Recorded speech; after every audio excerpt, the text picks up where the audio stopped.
Chapter 3. A Warning. His stepfather was not at the table when Joseph came downstairs for breakfast the next morning. With a sigh of relief, he slid onto his chair.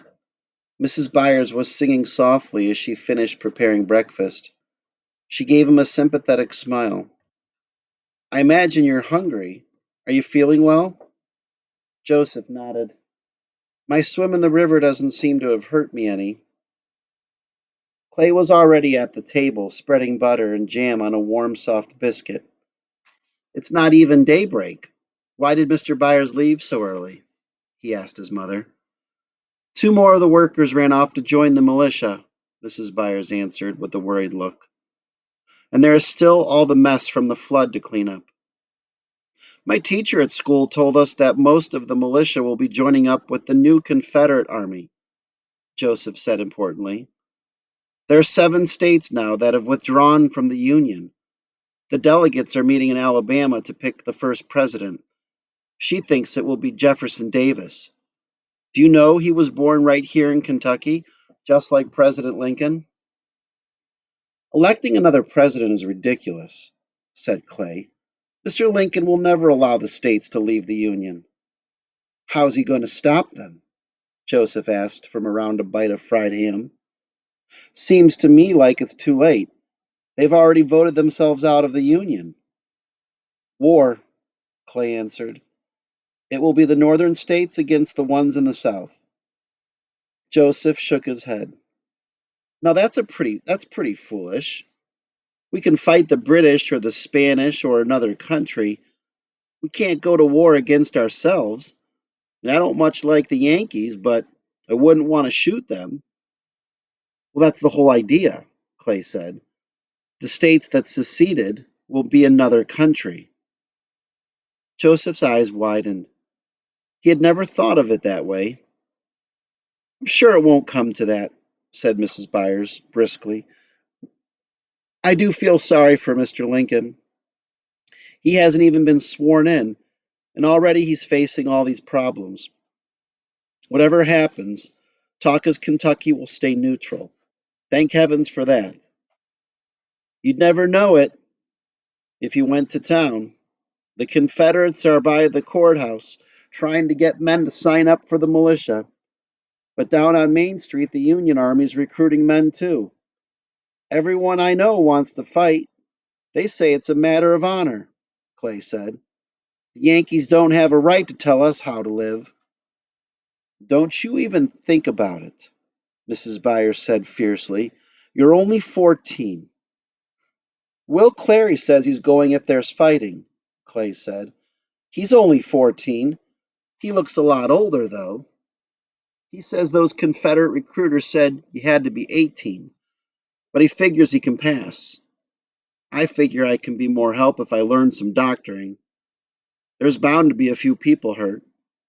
He frowned. "I suppose the fighting will be all over before I can help." "If war comes, it might last a long time," their mother said.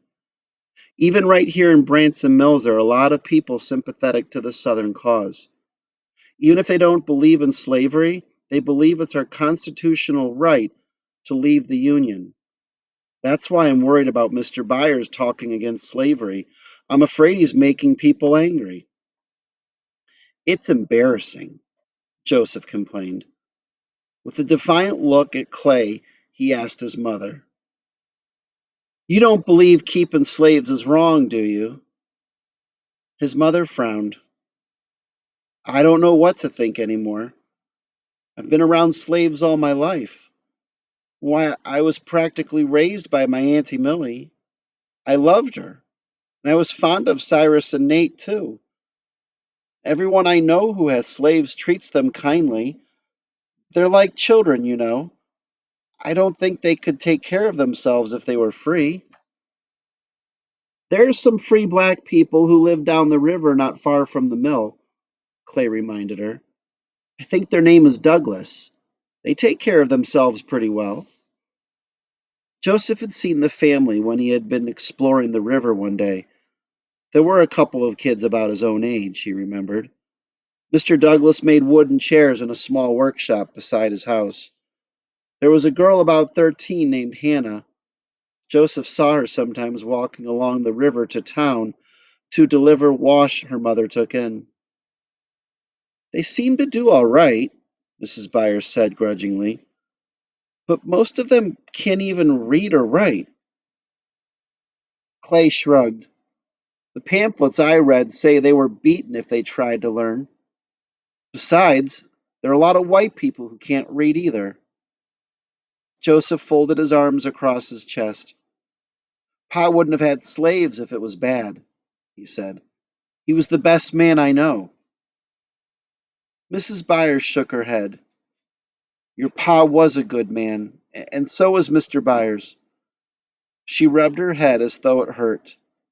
I declare, I don't know who was right. Mr. Byers sounds like those Yankee abolitionists that were preaching in town a while back, Joseph said. Sheriff ran them out of town. I heard if they hadn't left when they did, some men were going to tar and feather them. That's what's going to happen to Mr. Byers if he's not careful. Mrs. Byers looked at Joseph. I won't have you talking disrespectful about Mr. Byers, she said sternly. She glanced at the parlor clock. My goodness, it's getting late and Daisy isn't milked. The morning milking was Joseph's job. Most people in town bought milk each day from farmers who came to town with crocks of it, and butter and eggs. But Mr. Byers had purchased a cow and chickens so that Jared would always have fresh dairy products. It was a chore Joseph never minded. Daisy was a gentle cow. She always stood quietly while Joseph milked, never kicking or switching her tail. The barn was actually a small carriage house that was never used because Mr. Byers walked to his factory and back every day. Joseph turned Daisy out in the small pasture at one side while he shoveled out the stall and spread clean straw. Clay had already left the house when Joseph came back inside. Branson Mills did not have a high school. Few students went past the sixth grade. With Mr. Byers' help, however, Clay had been accepted at a private school, the Branson Academy, at the other end of town. When his father had been alive, Joseph and Clay had gone to a country school that had only one room for all the grades. Now Joseph attended the Hill Street School. It was a fine brick building with a room for every level. Joseph was in the fifth grade, and his teacher was a lady named Miss Graham. There was no sign of Zachary when he arrived at school. That did not surprise Joseph. He knew that Zachary's father often made him stay home and work at the mill. That was why Zachary was still in the third grade.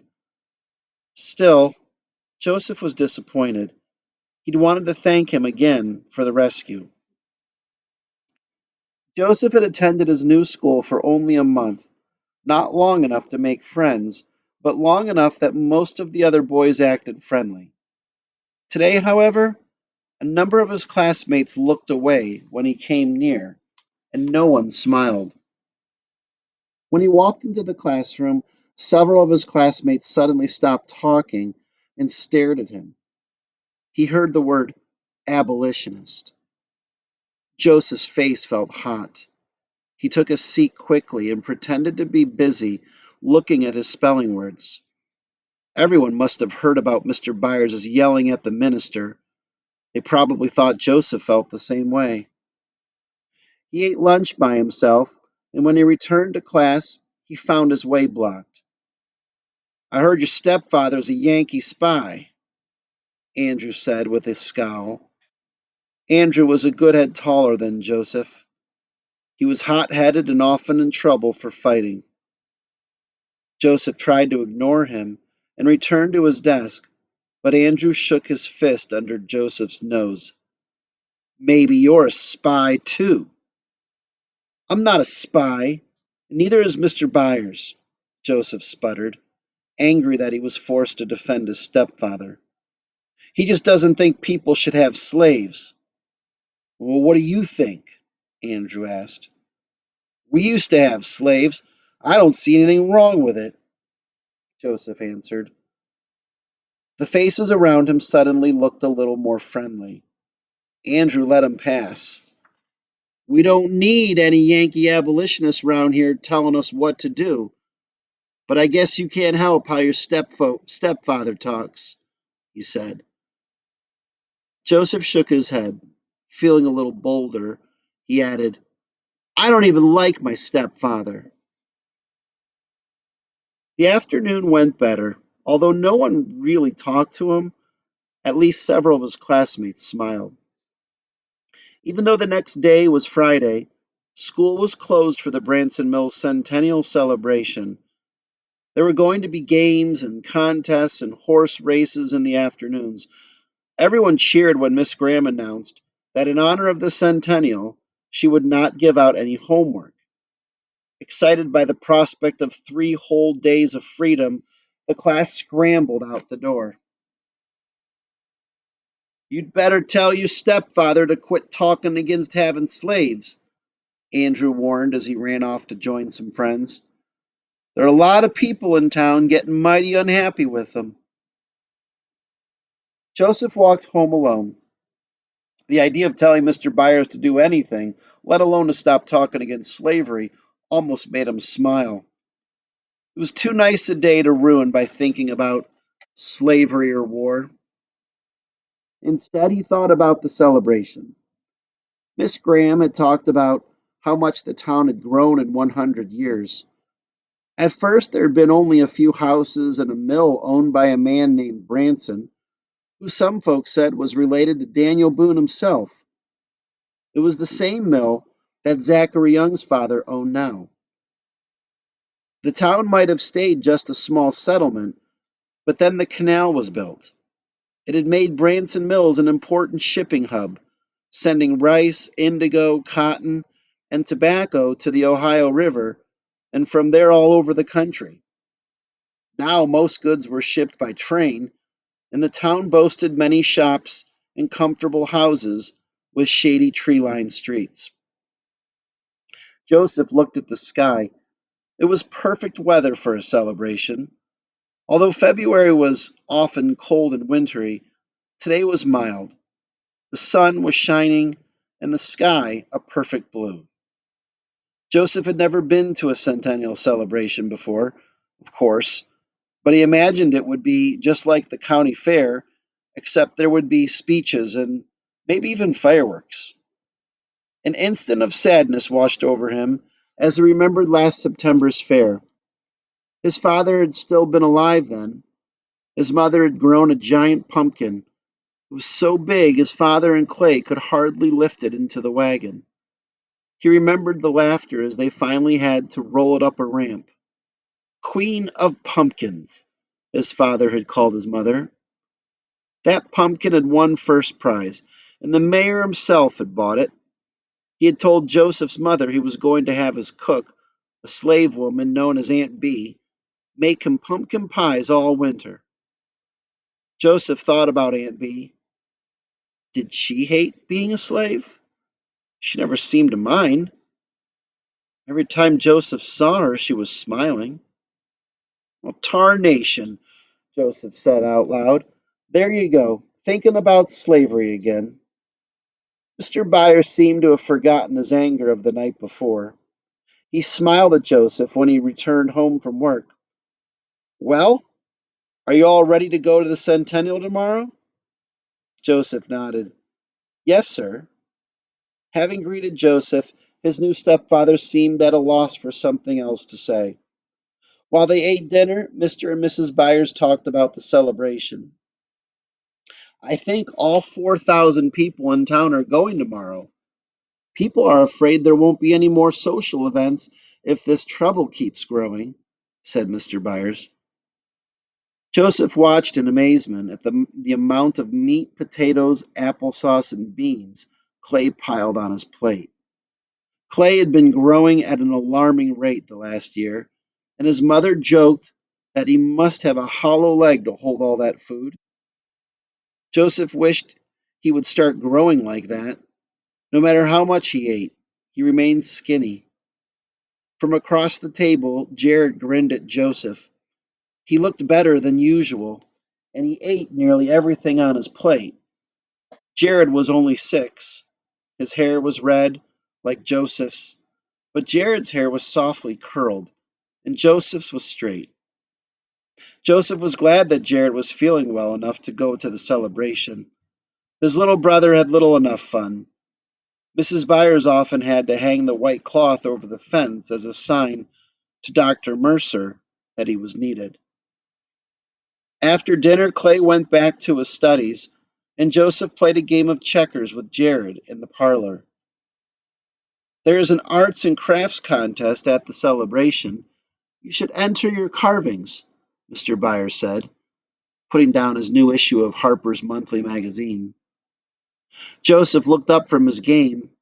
He was surprised that Mr. Byers even knew about the drawer full of tiny animals Joseph had carved with the knife his real father had given him the year before. In spite of his resolution not to like Mr. Byers, Joseph couldn't help the pleased smile that crossed his face. Do you think I should? I do, said Mr. Byers, also smiling. They really are excellent. Joseph shrugged. Maybe I will. Mr. Byers went back to his magazine. Joseph thought about the carvings he could enter. He would take only the best ones. Suddenly, Jared giggled. Joseph looked back to his game just as Jared jumped 3 more of his pieces. I win! I win! He crowed. Mr. Byers looked up from his reading again and beamed at Jared. No one could doubt that Mr. Byers loved his youngest stepson. Jared left the game and climbed up onto his stepfather's lap. Read me a story, he begged. Mr. Byers picked up a book of fairy tales. The warm glow Joseph had felt at the unexpected praise disappeared, leaving a pang of jealousy. Before Mr. Byers had come along, Joseph had been the one to read to Jared. He picked up the checker pieces and angrily shoved them into their box for safekeeping. Mr. Byers looked up at the noise with a puzzled look. Joseph stormed out of the room. It was too bad people could not do the same thing as the states, he thought. He would secede from any family with Mr. Byers in it.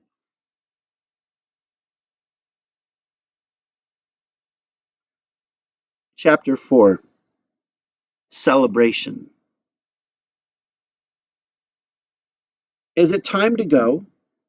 Jared asked the next morning, for at least the 4th time since breakfast. Almost ready, Mrs. Byers answered patiently. Don't get yourself too excited. She cast a worried look at him while she tucked a clean white cloth over the lunch in the picnic basket. Jared, however, could not sit still. He wiggled impatiently in his chair. Joseph felt just as anxious as his brother. He was nearly 11 years old, though, and knew better than to keep asking. Still, he wished his mother would hurry. The sky was a clear, bright blue, and the air was crisp but not cold. Joseph peeked at the clock in the parlor. It was almost 10 o'clock, he saw with dismay. At last, Mrs. Byers untied her apron and put on her hat. I'm ready, she announced. Mr. Byers and Clay stomped into the kitchen. Ordinarily, they would have walked to the fairgrounds. It was only 2 miles away. However, because of Jared and the huge picnic basket, Mr. Byers had rented a carriage and 2 horses to pull it. The carriage was shiny black with a stylish gold stripe. Mr. Byers had rented it from Mr. Curtis, who owned the livery stable in town. Joseph held the box of carvings he'd selected in his lap. He was entering his best pieces, a bear, a deer, and the eagle he had hoped to mount on the driftwood that had gotten him into so much trouble. Even without the mounting, Joseph was especially proud of that one. It had taken more than a month to finish. Mr. Johnson, who had a general store, kept some of Joseph's carvings on display. sometimes sold one. A Yankee from Cincinnati had once given Joseph $25 for one that wasn't half as good as the eagle he was taking to the contest. Mr. Byers was a tall, broad shouldered man who handled the horses with assurance. His long, bushy mustache was carefully waxed on the ends to make it curl up. He slapped the reins, and the horses pranced smartly down the road. It's a good day for the celebration, Jared said happily. I probably won't get to see much, Clay complained. I have a job selling lemonade. Then he brightened. But I'm getting paid $2 whole. He fell silent, thinking of the ways to spend his fortune. The road was clogged with traffic heading for the fairgrounds. Ladies in wide hoop shirts strolled down the wooden sidewalks, holding up their skirts to keep them out of the dust and dirt. The carriage rumbled over the main street of town. Branson Mills was proud of this road. It was paved with a macadam surface. The side roads had not been paved yet. They were only dirt and were so deeply rutted and slippery with mud when it rained that they were nearly impassable. At the fairgrounds, the air nearly crackled with excitement. Some of the farmers had brought prize animals to show, just as they would for the county fair. A large group of men were having a tug of war contest, while onlookers cheered for their favorites. In a clearing, another crowd, sitting on benches, watched a fiddle contest. Even from this distance, the cheerful music made Joseph want to tap his feet. Jared's mouth made a little O of surprise. He had never seen so many people. Just seeing Jared's excitement made Joseph happy. Poor Jared had little enough fun in his life. Joseph draped an arm around his brother's shoulder. This afternoon there will be horse races, he said. That's what I like. The racetrack was off to one side of the fairgrounds. There was a brand new grandstand, but Joseph preferred to watch from the grass around the track. An American flag with 33 stars flew from the top of the horse barns. Joseph studied it as the carriage rolled by. What would they do if all those states really did leave the Union? They'd have to make a whole new flag. The thought made him feel strangely empty. On the other side of the barns and sheds was a shady meadow with a pond, perfect for picnics. Mr. Byers paid the 10 cents admission for each of them, grumbling good naturedly about high prices. Clay jumped from the carriage as soon as they were inside the gates and hurried off to his job. He took Joseph's box of carvings. I'll drop these off at the crafts judging for you, he promised. There's Mayor Cooper, Mrs. Branson said, waving gaily. The mayor was standing near the gate. He tipped his tall stovepipe hat at Joseph's mother. The buttons on his coat stretched across his round belly. I hope you're growing another pumpkin for the fair this year, Mayor Cooper said in a hearty voice. That is, if there is a fair this year, he added, with a dark look at Mr. Byers, as though he would be personally responsible if there weren't. Joseph's stepfather ignored the mayor and guided the horses and carriage through the crowds toward the picnic area. Mayor Cooper is a fool, he said. If he had his way, Kentucky would leave the Union with the rest of the South. Would that really be so terrible? Mrs. Byers asked timidly.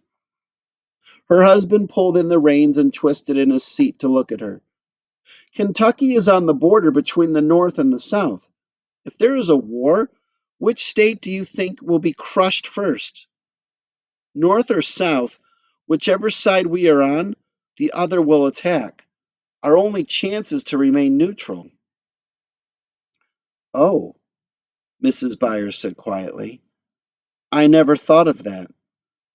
She was silent as her husband found a shady spot to leave the horses. Joseph thought about his stepfather's words. He had to admit they made sense. Let's not think about war today. Mrs. Byers said as they walked back to the midway. Let's just enjoy the celebration. Mr. Byers patted her shoulder. You're right, he said, smiling. Today we'll just enjoy ourselves. It was a promise he could not keep for long. As they approached the grandstand, they passed a large group of businessmen from town having a heated discussion near a platform where a very large lady was singing Stephen Foster's Jeannie with the Light Brown Hair. One of the men called to Mr. Byers. A few of the faces in the group were openly hostile, but others seemed friendly enough. As usual, the conversation was about the new president. Ugliest fellow you ever saw, said Mr. Taggart, who owned a dry goods store.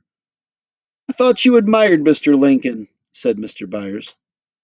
I do, answered Mr. Taggart. Fine man. Heard him speak once.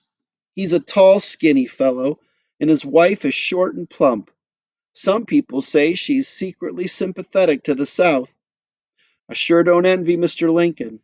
He stepped into a whole mess of problems. The only reason Mr. Lincoln won was that the Democrats were divided with three candidates, said Mr. Johnson. If the Democrats had just picked one strong candidate, he wouldn't have won. None of the southern states voted for him, Mr. Lippett, who owned the bookstore, joined the conversation. That's another reason they should be allowed to secede. We can't allow every state with a disagreement to secede, said Mr. Byers.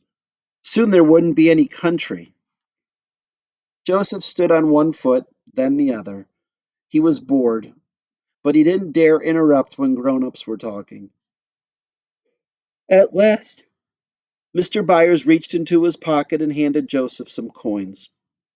Here's 25 cents, he said. Spend it wisely, he admonished. And be back at the picnic grove at 2, or you'll miss your dinner. Joseph's fingers curled around the coins. He could hardly believe his good fortune.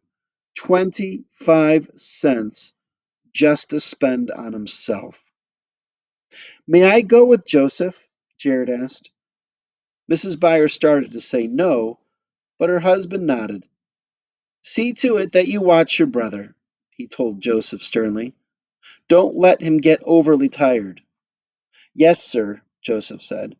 Pulling Jared by the hand, he made his escape. What do you want to see first? He asked Jared. Sheep, Jared answered immediately. They found the sheep barn easily, and Jared reached through the rail fencing to pet one. The sheep looked at Jared with calm eyes and started nibbling on his shirt. Jared laughed and pulled his arm away. The fiddlers had stopped for a while, and now a band was playing. The boys wandered out of the sheep barn and watched a clown juggling balls. Just then, Joseph saw some boys he recognized from school. They're starting games over by the picnic grove, one of them announced. Do you want to go?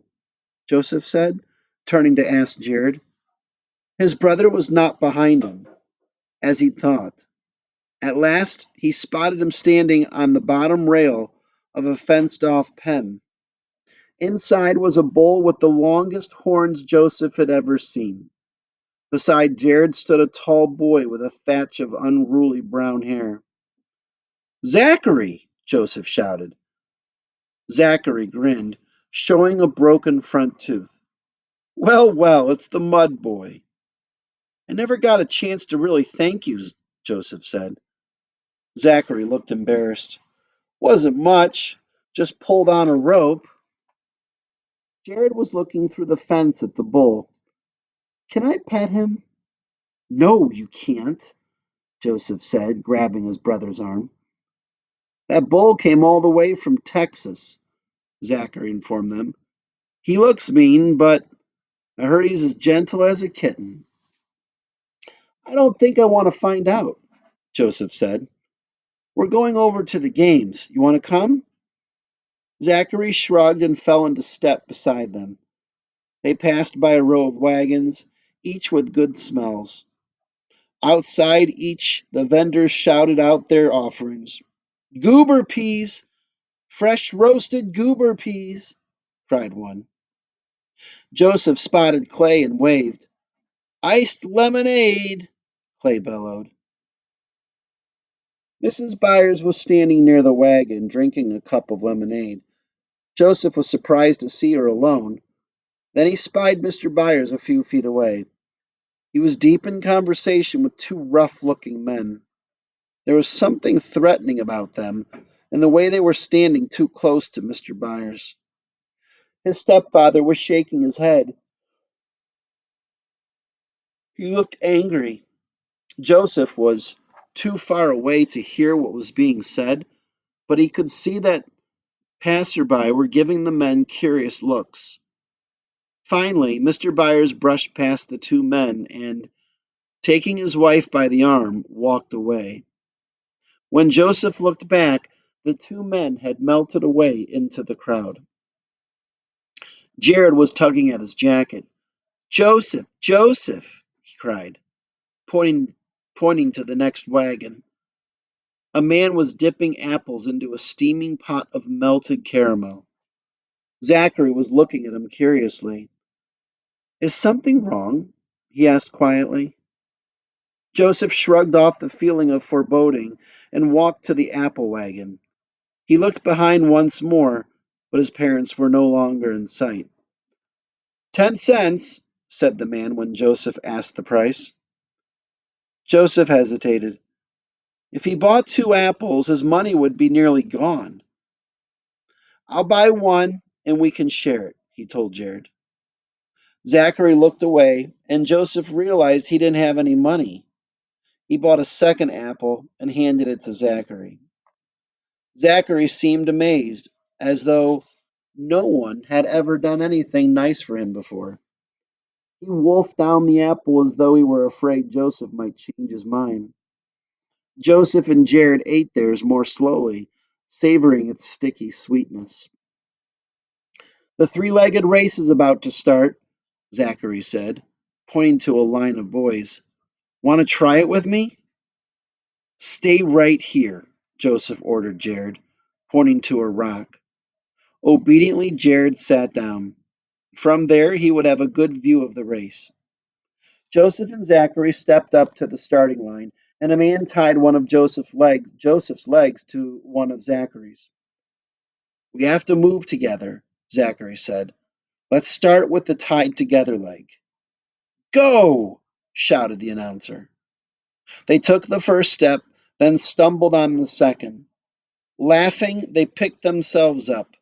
Several other pairs were on the ground too. Ready? Zachary asked. Joseph forgot and started out with his free leg, and down they tumbled again. Maybe we should just roll to the finish line, Joseph said between laughs. They tried to untangle themselves, but it was too late. The first pair of boys crossed the line.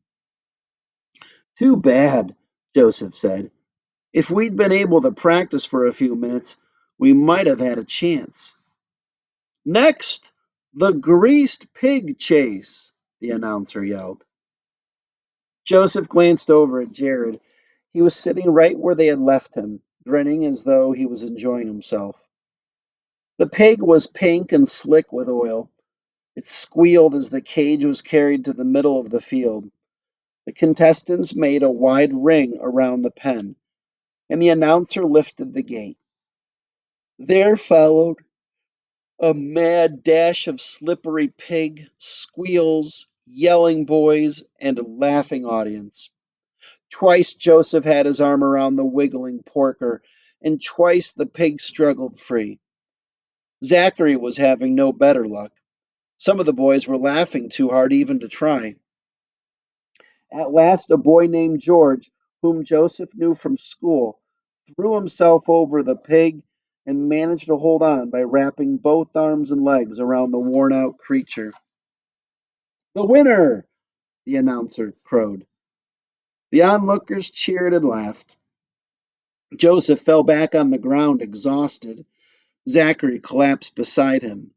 I thought I had him once, Joseph exclaimed.